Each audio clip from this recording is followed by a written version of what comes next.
In this episode, we visit the Jaguar Rescue Center in Cocles, just a few kilometers south of Puerto Viejo in the Limón Province. Through our comprehensive tour, we visit some incredible animals, learn about local conservation efforts, and gain more insight to the role humans play in destroying habitat and threatening these native animals. This rescue center is one of a kind and addresses an important need of wildlife in Puerto Viejo as the human population continues to grow.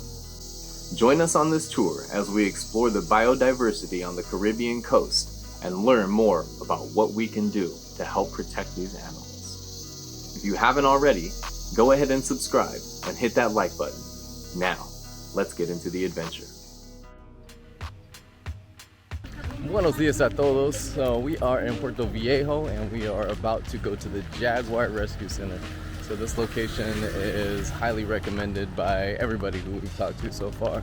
And oh, check that out. Buenos dias, caballo. Hola. Hola. Hola. There's the Jaguar Rescue Center. Just a short walk from our current accommodations. Alright, so this is the entrance to the Jaguar Rescue Center. Bicycle is the preferred mode of transit. Wow.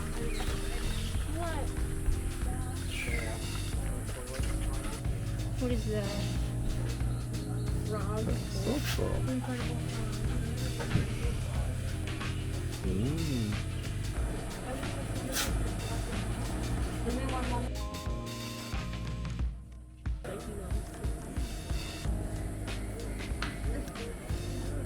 Hola, Chunky.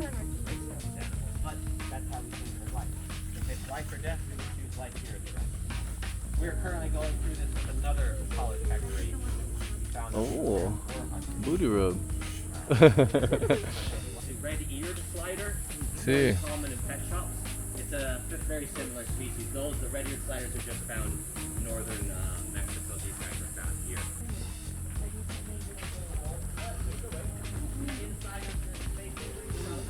Oh wow, he's right in the tree. Oh. He's quite beautiful, and he is full grown. But this is a margin. We call them up, we explain the story, they give us a national forest, we go in, we release him. Solved our cat problem. We never saw him again.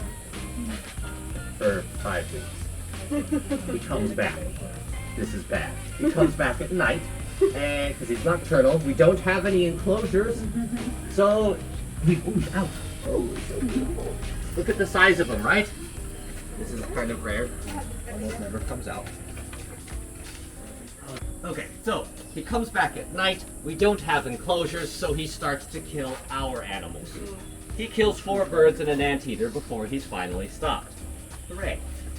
So we stop him, we call up the Manai, we tell them what happened, and they say, congratulations, this is your first ever permanent resident. They believe he's too humanized.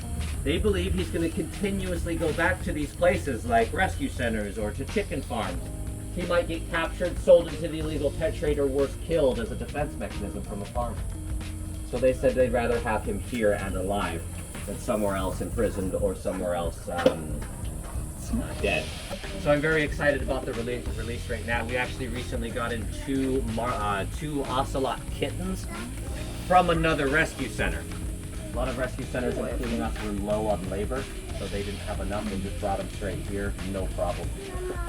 This troop may contain animals that previously weren't on.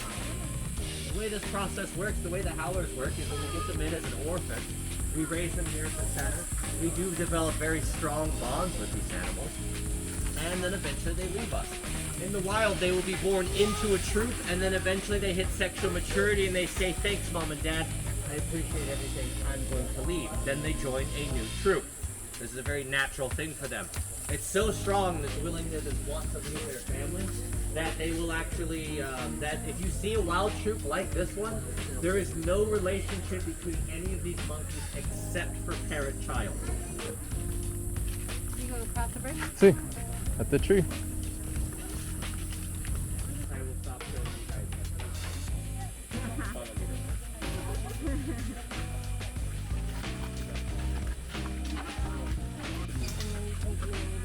Yep. Okay, this is normally where I lose people. I want to know, does anybody know the two types of sloths that we have here in Costa Rica? Three-toed and two-toed? Three-toed, two-toed, you are correct, sir. Which one are we looking at? This is a single species of sloth. Two. No, Three. three. So you will see 2 and 3, yes? On the same animal. Here's the thing. All sloths have 3 toes. This is a pretty small tree.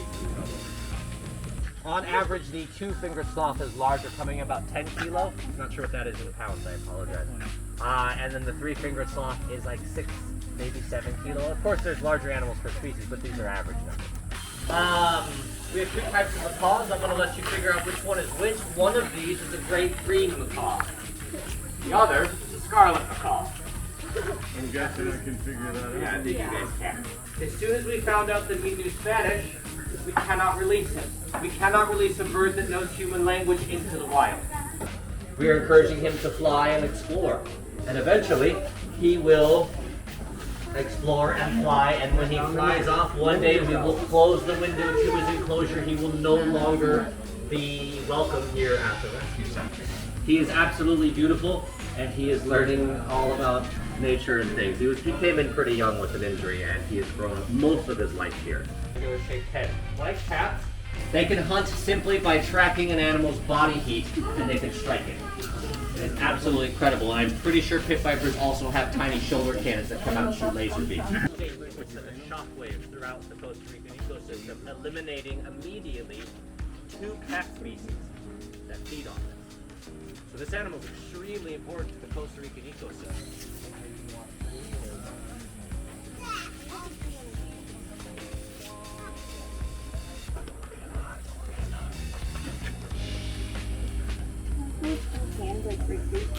Okay, continue to touch that. If you want to volunteer, you have a little more free time. There's also a lot of training and such.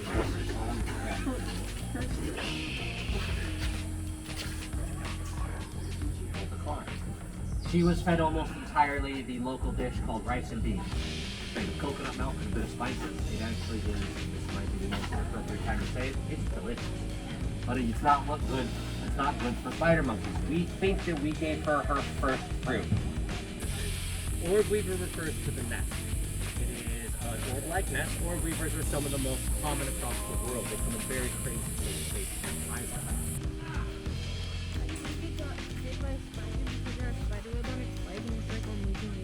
Keep them around. They like mosquitoes. As they get bigger, they cicada. Cicadas are very loud, fuzzy. Whoa. And I love it. The one. All right, Woo! Okay, we just finished our tour of the Jaguar Center. Just finished our tour of the Jaguar Center. Our host Max was an incredible tour guide and was very knowledgeable and very passionate about conservation. What do you guys think? Oh, it was excellent. So much. We got to see the baby sloths and the spider monkey. Cross that off of our list. One thing down. Thanks again for watching this episode of the Free Range Squad. First off, shouts out to all the volunteers out there at the Jaguar Rescue Center. Nothing makes me more happy than to see people who are incredibly passionate about the work they do and willing to work for almost nothing. The Jaguar Rescue Center is a must-see if you're anywhere near Puerto Viejo. It offers a great diversity of animal species and also does an incredible job of just helping the local population. Although visiting places like the Jaguar Center do cost money, we really see it as an investment in our children's future. Not only do they have a hands-on experience by seeing these animals in the wild, they also get to gain important knowledge and insight about how their behaviors can contribute to the longevity of each of these animals. This nonprofit organization has been addressing a critical need in this community, and without the support of others, they cannot continue to do this incredible work. I highly encourage you to go check out the Jaguar Rescue Center on social media and also check out their website for more information about how you can support them, including becoming a volunteer. So thanks again to all the volunteers out there at the Jaguar Rescue Center. You're doing incredibly important work. But until our next adventure, pura vida.